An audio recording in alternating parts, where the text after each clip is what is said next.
Good morning, everybody. This is Reverend Kent McCusick, the minister serving this fellowship.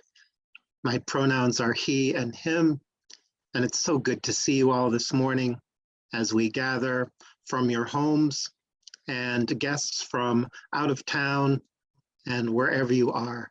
We're glad to see you this morning.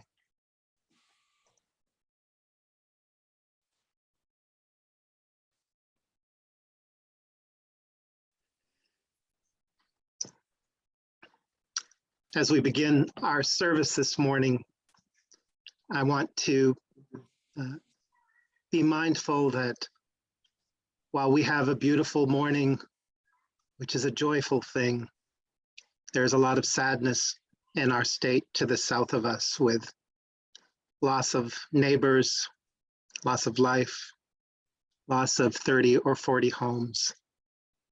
And I'm sure that we will all hold people in Winterset and wherever there is pain and loss this morning, that our thoughts and hearts are with them, and we'll look for ways to support them as they become clear.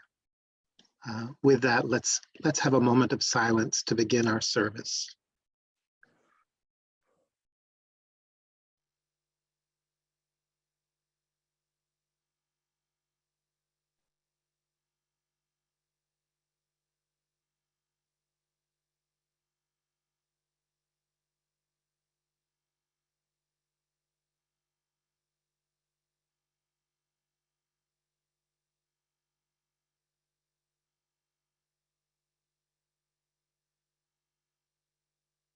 It's good to be together.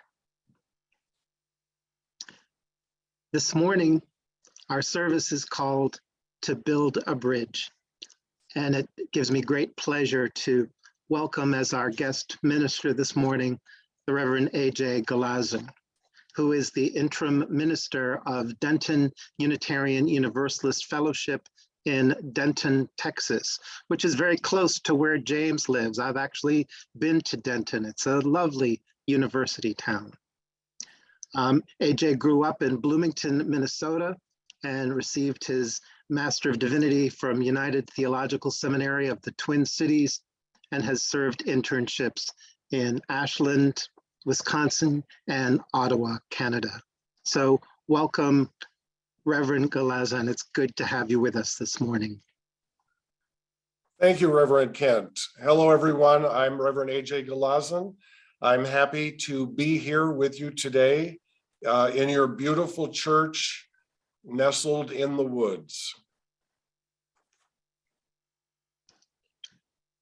It's always with pride that I share our building with someone who's not been here before, and a little about the rich history of our 75 years together.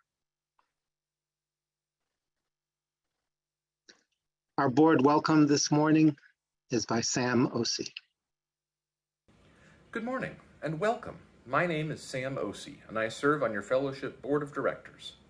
I want to thank you all for being here today and extend a special welcome to any visitors. Please stay on after the service for our virtual coffee hour in small breakout rooms, where you may introduce yourself, if you're comfortable, and join in our conversation.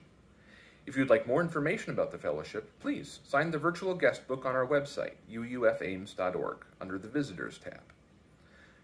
Good news, the Regathering Task Force met this week to review the new CDC COVID-19 community-level guidelines. Today, Story County is rated low, which means that the fellowship will be open starting tomorrow. Masks are recommended and requested. Registration is no longer required.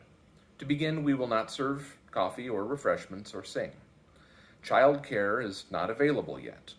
Starting in April, religious education will meet at 11 a.m. outdoors, and masking is not required outside. In line with these guidelines, we look forward to seeing you at the fellowship, or on Zoom if you prefer. We greatly appreciate all you have done and continue to do in keeping this community healthy and safe. Please continue to wear masks, stay home if you don't feel well, be mindful of others' comfort with social distancing, be vaccinated, and get your boosters if you need them. Please continue to check the building status by reading the weekly email or checking the website. It will be good to be together again. So, on behalf of this caring, nurturing congregation, I welcome each and every one of you to this sacred space. Here we invite you into an experience of transformation, hope, renewal, and connection, which may inspire you to understand life in new ways. Thank you for joining us today. Each week, we begin our service with the ringing of our chime 3 times. Once to wake the chime, once to open our minds, and once to open our hearts.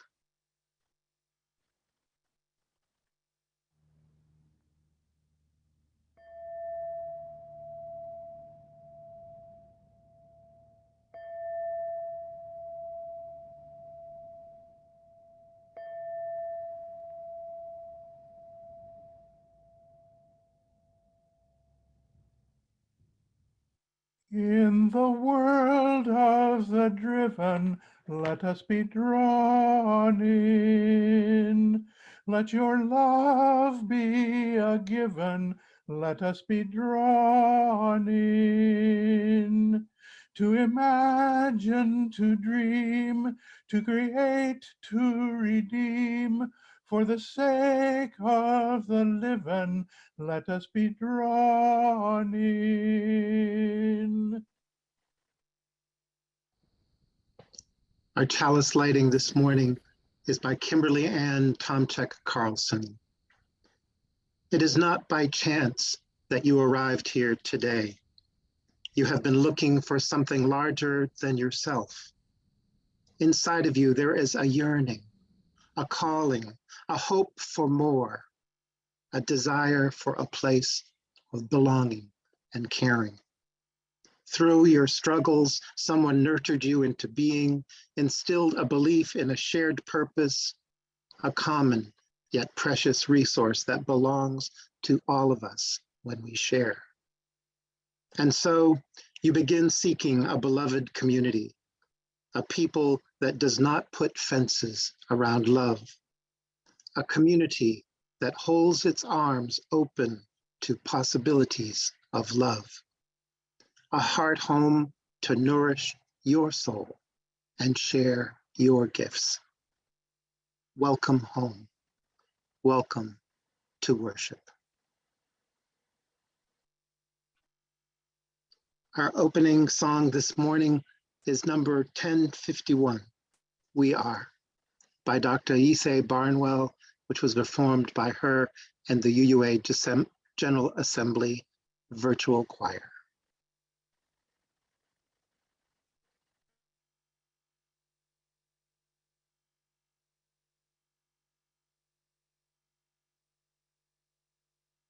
For each child that's born, a morning star rises and sings to the universe who we are. For each child that's born, a morning star rises and sings to the universe who we are. Oh, for each child that's born, a morning star rises and sings to the universe who we are. Oh, for each child that's born, a morning star rises and sings to the universe who we are. We are our grandmother's prayers, and we are our grandfather's dreamings, and we are the breath of our ancestors. We are the Spirit of God. We are mothers of courage, fathers of time, daughters of dust, and the sons of great visions. We're sisters of mercy, brothers of love, lovers of life, and the builders of nations. We're seekers of truth, keepers of faith, makers of peace, and the wisdom of ages. We are our grandmother's prayers. We are our grandfather's dreamings, and we are the breath of our ancestors. We are the Spirit of God. We are mothers of courage, fathers of time, daughters of dust and the sons of great visions. We're sisters of mercy, brothers of love, lovers of life, and the builders of nations. We're seekers of truth and keepers of faith. We are makers of peace and the wisdom of ages. We are our grandmother's prayers. We are our grandfather's dreamings, and we are the breath of our ancestors. We are the Spirit of God. We are our grandmother's prayers, and we are our grandfather's dreamings. We are the breath of our ancestors. We are the Spirit of God. For each child that's born, a morning star rises and sings to the universe who we are. For each child that's born, a morning star rises and sings to the universe who we are. We are one.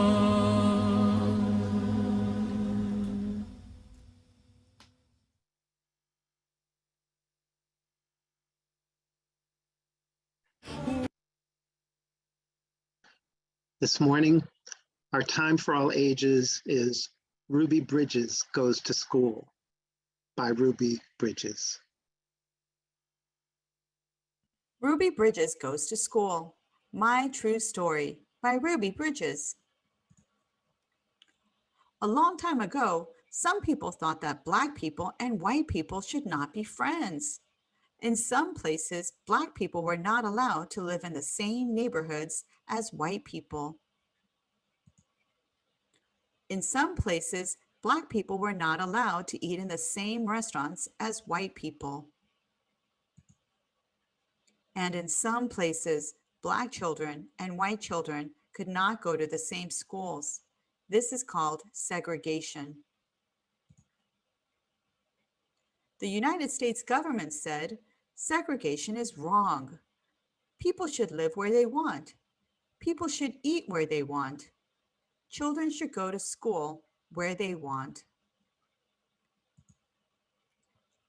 My name is Ruby Bridges. In 1960, I went to kindergarten in a school for Black children. I liked my school. I liked my teacher. I liked my friends. But there was a school for white children even closer to my house than the school for Black children. It was the William Frantz Elementary School. The government said Ruby Bridges should be allowed to go to the William Frantz School. In 1961, I was in first grade. My mother took me to the Frantz School. Marshals came with us to make sure that we were safe. Some people did not want a Black child to go to the white school. They stood near the school. They yelled at me to go away. Parents took their children out of the school. I was alone with my teacher, Mrs. Henry. I loved Mrs. Henry, and Mrs. Henry loved me. I was a very good student. I learned math, I learned how to read, but I wish the children would come back. Months and months passed. Then one day, children began to come back to school. At last, I had friends to play with. I was very, very happy. Many people have read about me in newspapers and books. A famous writer, John Steinbeck, wrote about me. He wrote that I was very brave. A First Lady, Eleanor Roosevelt, wrote a letter to me. The letter told me that I was a good American. Norman Rockwell was an artist who painted a picture of me. The painting has become very famous. Now I am grown up. I am married. I have children. One day, Mrs. Henry and I were both asked to be on a TV show. That was the first time we had seen each other in many years. Now we talk to each other often. Now, Black children and white children can go to the same schools. I like to visit schools. I tell my story to children. I tell children that Black people and white people can be friends. And most important, I tell children to be kind to each other.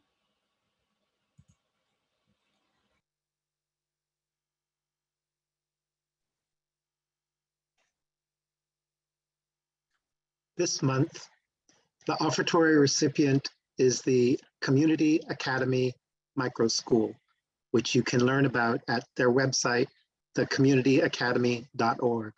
And to share a little bit more about this recipient, we have a message from Sue and Larry Kerson. Good morning.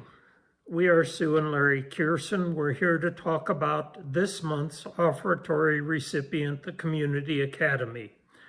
Our very own Mike Todd is the driving force behind this innovative and exciting educational initiative for the Ames area. I love the philosophy and approach of this new micro school. Project-based, outdoor-focused, teacher and student-driven, real-world community engagement, and authentic relationships that are possible in a small multi-year class. Next Sunday, Mike himself will be here to tell you what all those words mean and how they will play out in a school. Prepare to be inspired. Every time I introduce this school to someone who hasn't heard of it yet, they tell me about a child in their life who could have benefited from it, who could really have thrived in this kind of environment.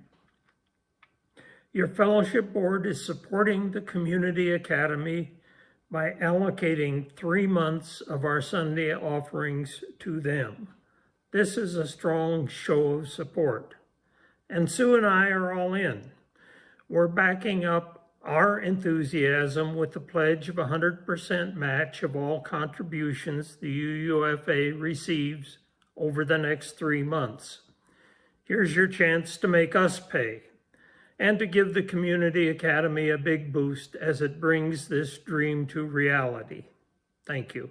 Thank you. Thank you, Larry and Sue, for your generosity and for your encouraging us to match your generosity in support of the Community Academy Micro School. To make your offering gift after the service, please go to our website, uufames.org, look for the Giving tab, and thank you for your generous donations to the Community Academy Micro School.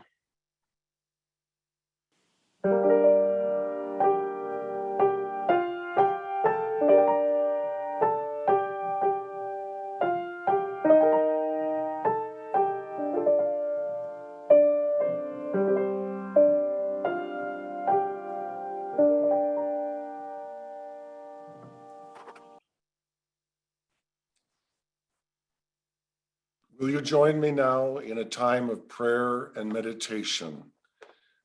And our meditation today is Song of the Universe by Reverend Manish Mishra Marzetti. For each child that's born, a morning star rises and sings to the universe who we are. Listen carefully. Can you still hear the song? The one sung for you when you were born. The song sung by a cosmos in motion, rejoicing at your life. You, the result. You, the outcome. You, the celebration. Listen carefully. Can you hear it still? A song of possibility. A reminder that we still have time to be who and what we need to be. Listen carefully. The vast expanse echoes a recognition that it's not always easy. Possibilities can be hard to pursue. Roads not taken, wrong turns, destinations that disappoint. Through this, the song persists. The universe sings no less because time and space wear us thin.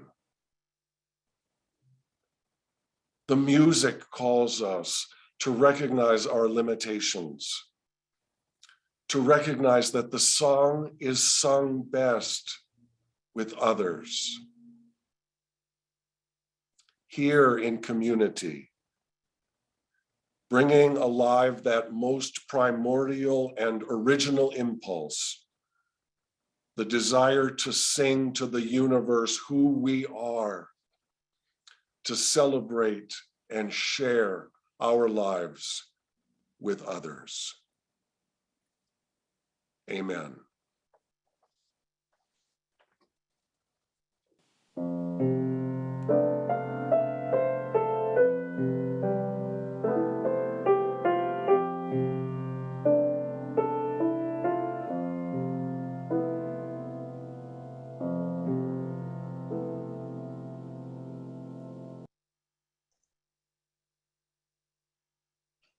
Each week, we pause and make time in our service to share milestones, significant occurrences in our lives that are bringing us joy or challenge or gratitude. As I open the room to sharing, I invite you to introduce yourself, briefly share your milestone, and let us know when you're finished. In this virtual setting, we may overlap and bump into each other every now and then, but we'll give each other space and patience, and everyone who wishes to share a milestone will have that opportunity. This is our time of sharing.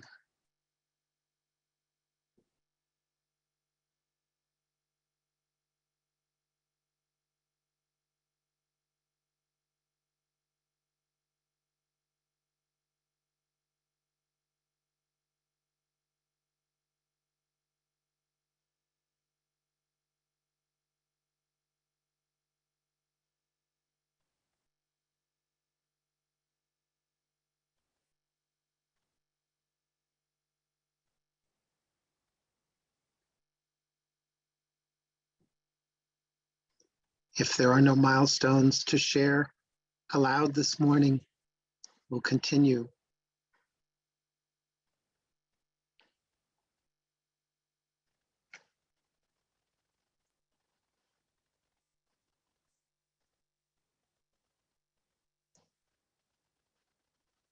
We carry many things in our hearts and minds as we gather together from our living rooms, from wherever we are. Whatever brought you here today, whatever you carry, know that in this community of love, no one ever needs to make the journey alone. You are loved, we're here for each other, and we're here to reach out to one another, to help carry our joys and burdens together. For all those unspoken joys and concerns, let's be together in a moment of silence.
Our reading this morning is My Brain and Heart Divorced by John Rodell.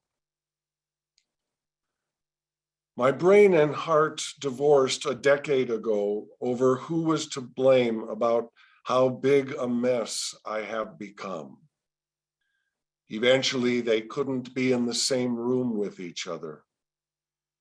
Now my head and heart share custody of me. I stay with my brain during the week, and my heart gets me on weekends. They never speak to each other. Instead, they give me the same note to pass to each other every week. And the notes they send always say the same thing. This is all your fault. On Sundays, my heart complains about how my head has let me down in the past. And on Wednesday, my head lists all of the times my heart has screwed things up for me in the future. They blame each other for the state of my life. There's been a lot of yelling and crying.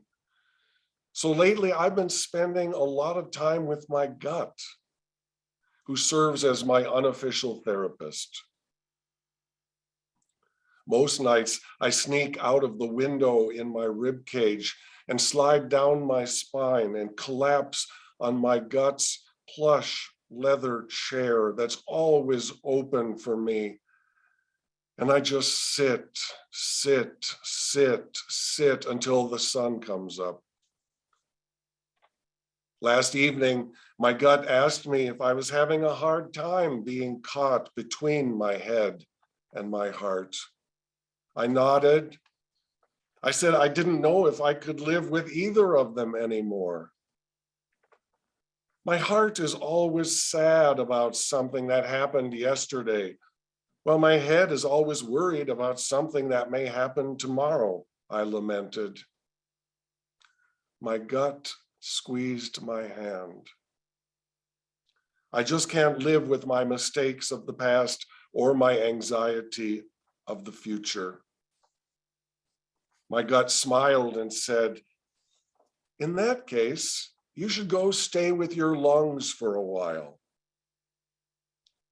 I was confused. The look on my face gave it away.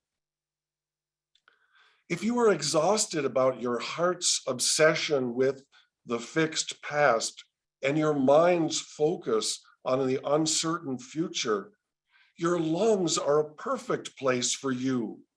There is no yesterday in your lungs, and there's no tomorrow there either. There is only now. There is only inhale. There is only exhale. There is only this moment.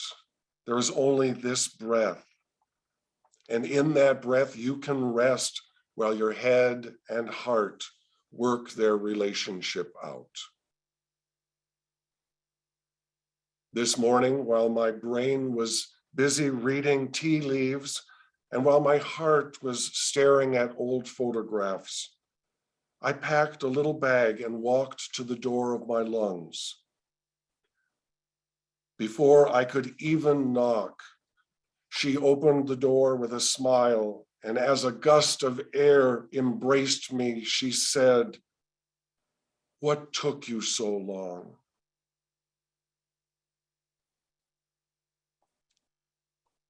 Will you now join us in singing hymn number 1023, Building Bridges? Building bridges between our divisions. I reach out to you, will you reach out to me? With all of our voices and all of our visions, friends, we could make such sweet harmony.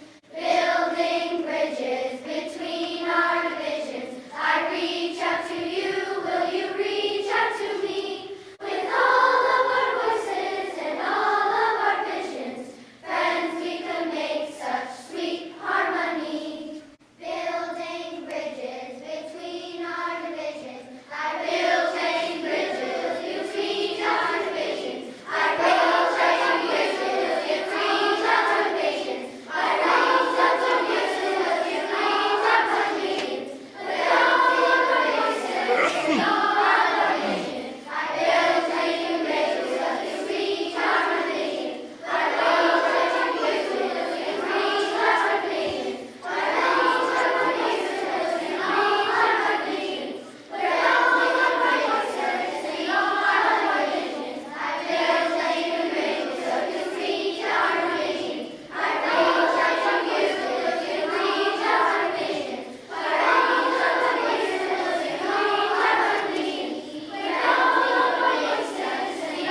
Good morning, Ames. My name is Reverend A.J. Galazin. I serve the UU congregation in Denton, Texas, and I thank Reverend Kent for inviting me to worship with you this morning. I grew up in Bloomington, Minnesota, the home of the Mall of America, and I've had the pleasure of visiting Ames several times over the years. And I'll never forget my very first trip to Ames. I was a sophomore in high school, and I came to the Iowa State Journalism Workshop. I met with budding writers from the Quad State area, Iowa, Illinois, Minnesota, and Wisconsin. We stayed in Maple Hall, and I'm delighted to see it is still standing on campus. I'm sure the writing program was wonderful, but the only thing I remember from the week is a movie they showed us one evening, the cult classic Harold and Maude. And what I really remember is the soundtrack by Cat Stevens and one song written especially for the movie. If you want to sing out, sing out. And if you want to be free, be free. Because there's a million things to be, you know that there are. And this morning, as we are faced with the ongoing tragedy of the invasion of Ukraine and the plight of the refugees, one line of that song sings out to me, if you want to be free, be free. And today, we pray for the freedom of the Ukrainian people. I live near the University of North Texas, and one of my favorite places to visit is a pedestrian bridge over Interstate 35. It connects a large parking lot with a football stadium on the other side. And whenever I cross the bridge, I'm the only one there. And I'm guessing it's empty 99.9% of the time. On game days, the bridge is packed to the gills. And that's why it's twice as wide as any normal pedestrian bridge. I know I'm underestimating the impact of football in collegiate life when I question the value of building such a bridge. It seems like a big investment for such casual use. But for some, this steel and concrete connection may be the stuff of which championship dreams are made. Years ago, there was a scandal regarding allocating federal funds to build a bridge. It was yet another stepping stone in the long debate in this country of how to pay for public infrastructure. This particular boondoggle was dubbed a bridge to nowhere. The argument boiled down to spending hundreds of millions of dollars for a span in Alaska that was to be as long as the Golden Gate Bridge to an island where only 50 people lived. The islanders had long relied on a ferry to travel to and from the mainland. Eventually, the public outcry was so intense that the plan was scrapped. But somehow, with the help of Governor Sarah Palin, they did manage to build a road to nowhere, a beautiful stretch of highway that was supposed to connect with the now non-existent bridge. Sometimes our plans get the better of us. We get all turned around and mixed up. We lose a vital connection with our hearts and our brains, with each other, and with this beloved community. We can even lose connection with a basic sense of fairness and justice. One way to reestablish our connections is to build a bridge. Unitarian Universalism has a proud tradition of bridge building. We are the original safe harbor for many so-called mixed marriages. When one partner was Jewish and the other was Catholic, they were welcomed together into our UU family, and both traditions were honored. When one partner was atheist and the other was evangelical, they could find a home here that respected their differences while providing a bridge to connect them to a larger liberal faith community. And even today, when many people have no religious traditions of any kind, we can be a place that welcomes the conversation on the meaning of life, not a place that expects a specific conversion. In my mind, some theologies offer a spiritual bridge to nowhere, with supernatural claims that must be accepted as truth, even when unsubstantiated by any evidence. Unitarian Universalists do not ask you to check your reasoning at the door before you enter. We expect that your questioning will add to the variety and depth of this community. We hope that your testimony, your doubts, your joys, your healings, and your wounds will find a place here. Unitarian Universalists have no specific creed or statement of belief. Instead, we build bridges of agreement, promises we make to each other.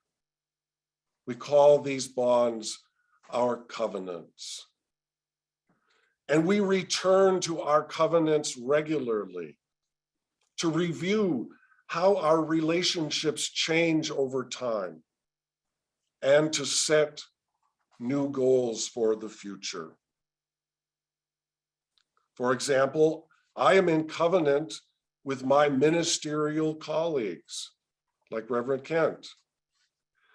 The Ministers Association is in covenant with the UUA, our denominational connection. Each member congregation is in covenant with the UUA. Each member of this fellowship is in covenant with each other. And through this chain, I am in covenant with each one of you, even though we have never met. In his poem, My Brain and Heart Divorced, John Rodell introduces us to an important link, a bridge, if you will, between the past and the future, between cold rationality and warm compassion, between thought and feeling. Rodell explains that his heart and his brain no longer speak to each other. They are both full of blame. One way out would be for capitulation. One side simply caves in to the other. Another way out would be to make a connection, facilitated by the lungs, a kind of floating bridge that rises and falls with the current. A few months ago, William Shatner, the original Captain Kirk, at age 90, became the oldest person ever to fly into outer space. As a big Star Trek fan, I wondered how Rodell's poem could speak to the tension between Vulcans like Mr. Spock and humans, the rest of us. Vulcans are driven by a theology of logic. The meaning of life is an equation to be solved in the brain. While humans are generally followers of the heart, getting in touch with our confusing emotions and offering care and compassion to each other. To become whole, both humans and Vulcans need a bridge between the brain and the heart to maintain a sense of balance. It may be breathing, silence, prayer, meditation, poetry, art, sacred scriptures, or some other spiritual practice yet to be discovered.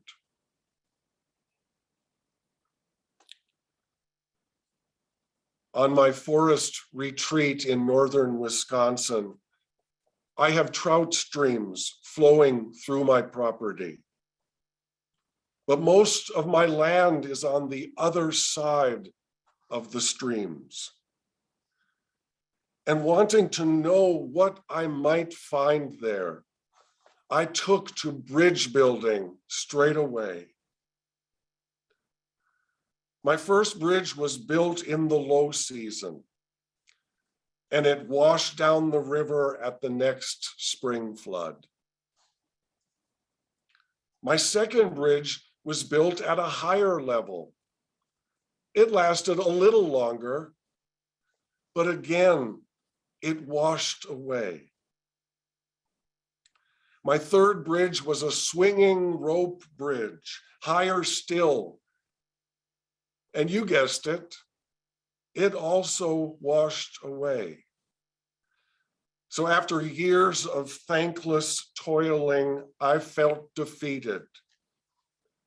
I gave up bridge building and stayed on the easy side of the river.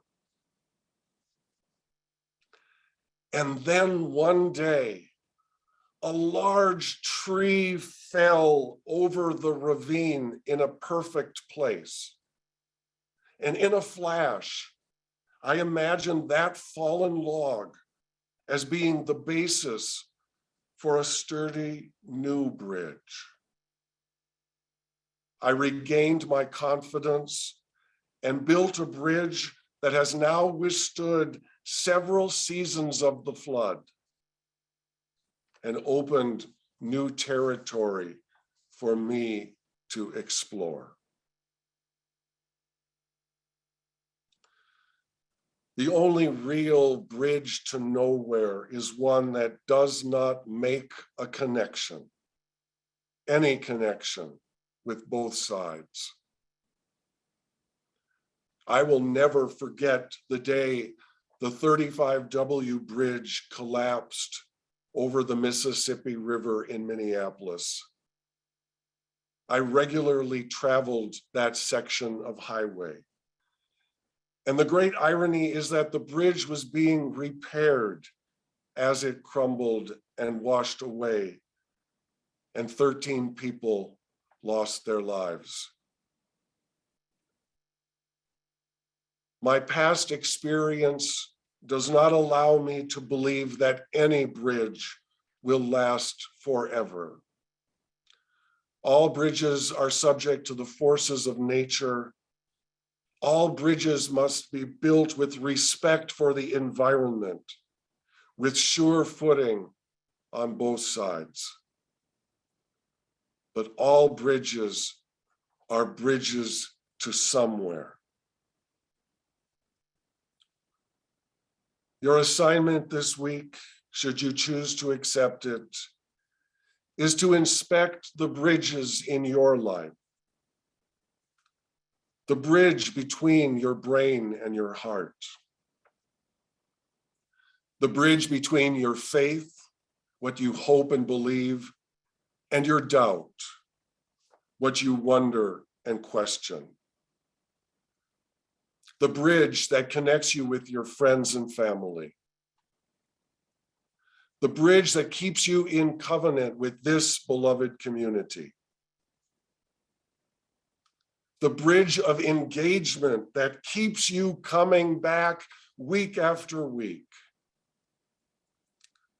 And the bridges being repaired and still under construction.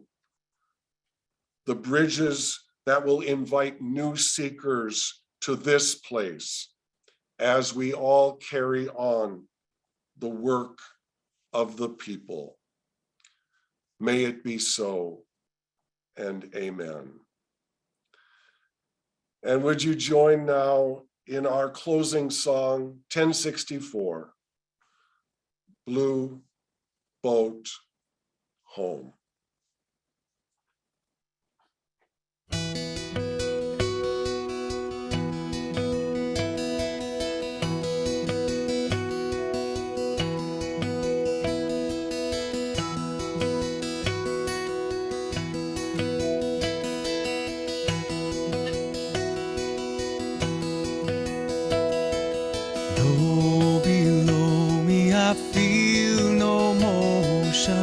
Standing on these mountains and plains, far away from the rolling ocean, still my dry land heart can say, I've been sailing all my life now, never harbor or port have I known. The wide universe is the ocean I travel, and the earth is my blue boat home.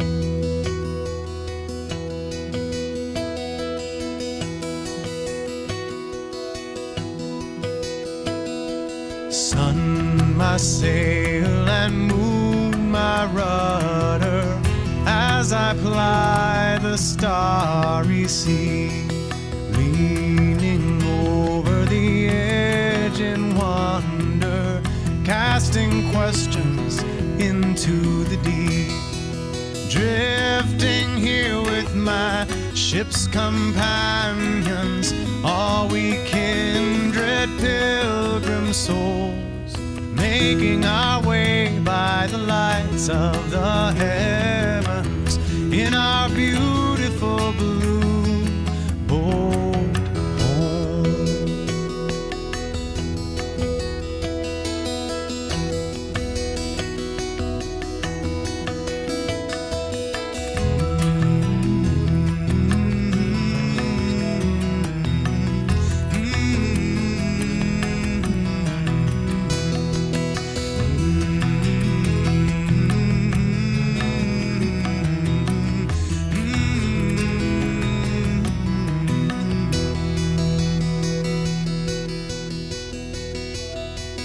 I give thanks to the waves upholding me, hail the great winds urging me on, greet the infinite sea before me, sing the sky my sailor's song.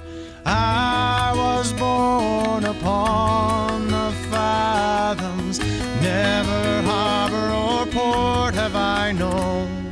The wide universe is the ocean I travel, and the earth is my blue boat home.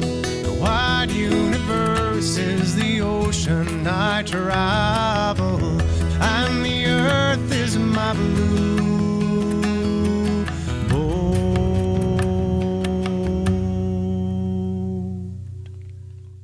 home.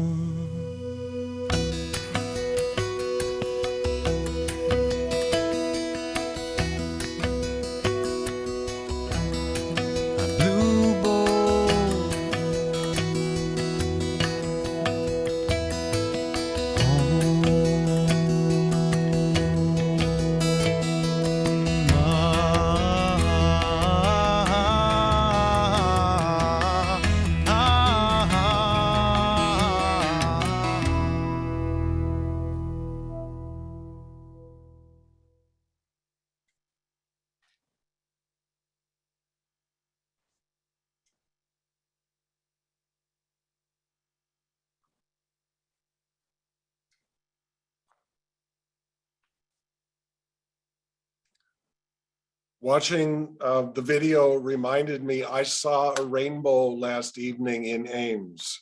So I think it has directed me here to be with you today. Our benediction is from Reverend Erica Hewitt. And I invite you to raise your hands, if you will. The hand next to you belongs to a person whose heart is sometimes tender, whose skin is sometimes thin, whose eyes sometimes fill with tears, and whose laughter is a beautiful sound. The hand next to you belongs to a person who is seeking wholeness and trusts that you are doing the same. As you leave this sanctuary, may your hearts remain open. May your voices stay strong. And may your hands remain outstretched to build your own bridges. Go now in peace.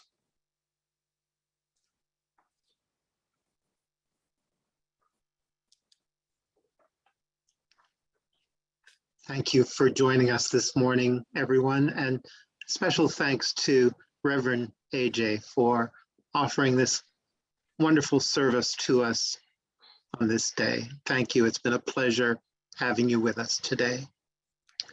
If you would like to give your offering gift on behalf of the Community Academy, please remember to go to the UFAmes.org website to the Giving tab, where you can make your gift to the Community Academy or to other initiatives important to the life of this church, Black Lives Matter, and our partner church. Thank you again for being with us this morning. We'll go into breakout rooms now for 15 minutes and then regather in a large room. It's good to be with you.